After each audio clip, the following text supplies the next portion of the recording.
میرے دوستو، بہت اچھی چیز ہے دعوت و تبلیغ۔ دارالعلوم کے ایک فرد نے، ایک فرزند ارجمند نے اس سلسلے کو باقی رکھا ہے، اور ہمیشہ دعوت و تبلیغ کے ذمہ داران دارالعلوم دیوبند سے مربوط رہے ہیں، اور دارالعلوم دیوبند ہمیشہ ان کی سرپرستی کرتا رہا ہے۔ علماء اگر سرپرستی نہ کرتے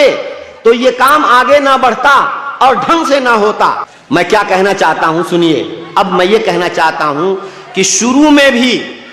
بعد میں بھی، اور تبلیغ کے شباب میں بھی ہر دور کا آپ جائزہ لیجئے، اس تبلیغ کو فروغ اور مقبولیت حاصل ہوئی، اس کا واحد راز یہ ہے کہ اس کی سرپرستی اہل حق علماء نے کی، جس کی بنیاد پر اللہ نے اس دعوت و تبلیغ کے سلسلے کو قبولیت عطا فرمائی ہے، اور صحیح ڈگر، صحیح لائن پر یہ کام چلتا رہا، اور اللہ تبارک و تعالیٰ نے ہزاروں لاکھوں انسانوں کو ہدایت سے نوازا ہے۔ یہ دارالعلوم دیوبند اور اس کے فیض یافتہ فضلاء کرام کی اس دعوت و تبلیغ کے ساتھ سرپرستی، اس کی حمایت اور ڈائریکشن اور اس کی رہنمائی کا نتیجہ ہے۔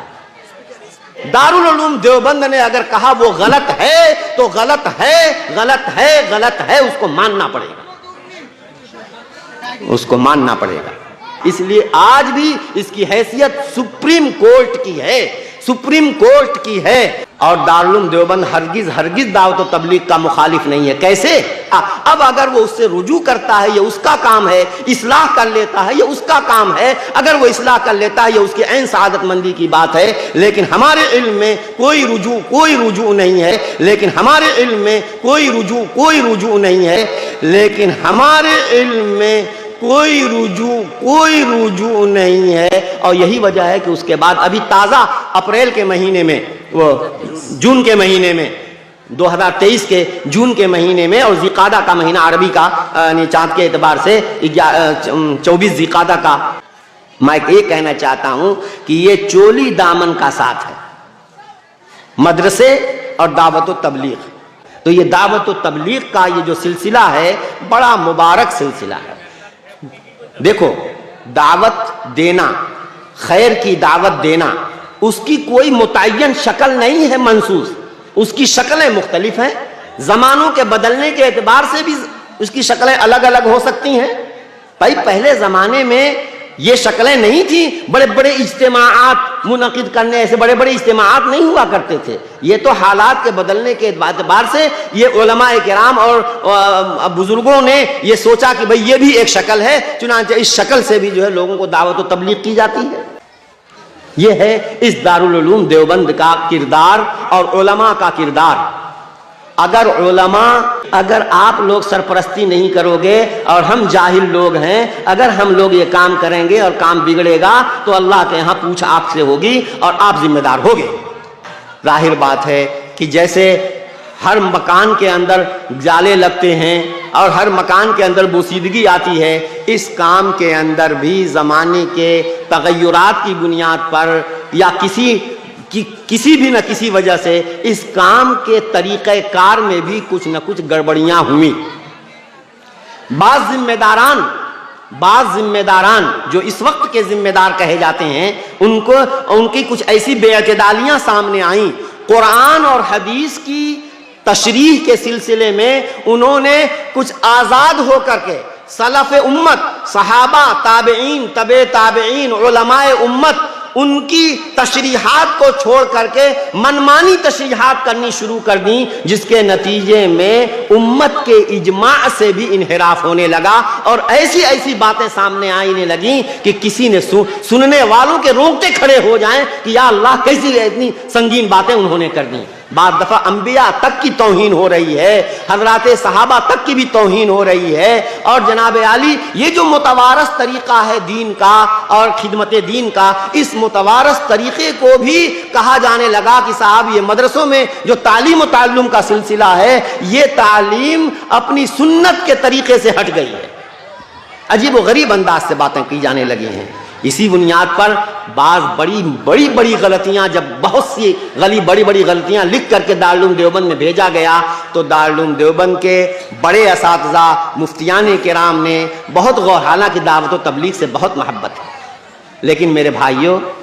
بچے کو بھی جو ہمارے دل سے بھی زیادہ دل کا ٹکڑا ہوتا ہے، اگر اس کے جسم کے کسی حصے میں پھوڑا ہو جائے اور سخت قسم کا پھوڑا ہو جائے تو باپ اس کا آپریشن کراتا ہے، بچہ چیختا چلاتا ہے، لیکن اس کی فائدے کے لیے آپریشن کرانا پڑتا ہے، اور باپ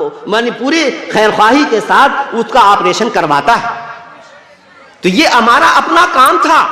ہمارے بزرگوں کا لگایا ہوا یہ چمن تھا،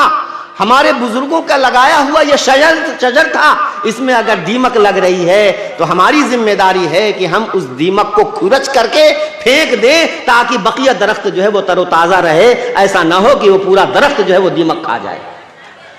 چنانچہ دارالعلوم دیوبند کے اساتذہ نے اس وقت تفصیلی موقف ظاہر فرمایا کہ جو شخص ان باتوں کا قائل ہے وہ شخص جو ہے وہ کیا نام ہے کہ یہ اہل سنت والجماعت کے طریقے سے ہٹی ہوئی یہ بات ہے، باقاعدہ اس کا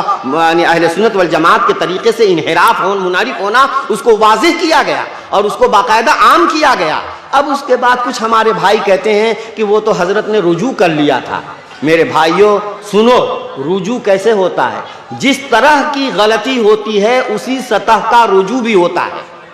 سمجھ میں آئی بات؟ میں آپ کو سمجھا رہا ہوں، جس طرح کی آدمی غلطی کرتا ہے اس غلطی کو سدھارنے کی بھی اسی سطح پر، جس سطح پر اس نے غلطی کی ہے۔ اگر میں نے اسٹیج پر آ کر کے کوئی غلط بات کہی ہے تو اس کا کفارہ یہی ہے کہ میں پھر اسٹیج ہی پر اپنی اس بات کی تردید کر دوں۔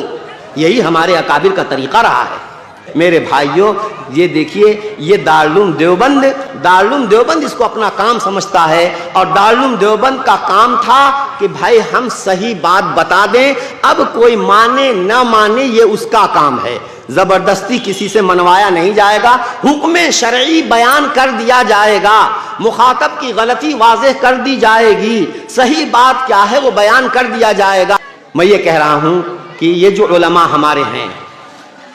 اس میں یہ لکھا ہوا ہے کہ اس طریقے کی باتیں جو آپ سنیں یا آپ تک پہنچیں تو آپ اپنے وقت اپنے مقامی جو اچھے مستند علماء ہیں ان سے رجوع کر لیا کریں، وہ جیسا بتائیں اس کے مطابق آپ عمل کریں۔ اس لیے دعوت و تبلیغ کا یہ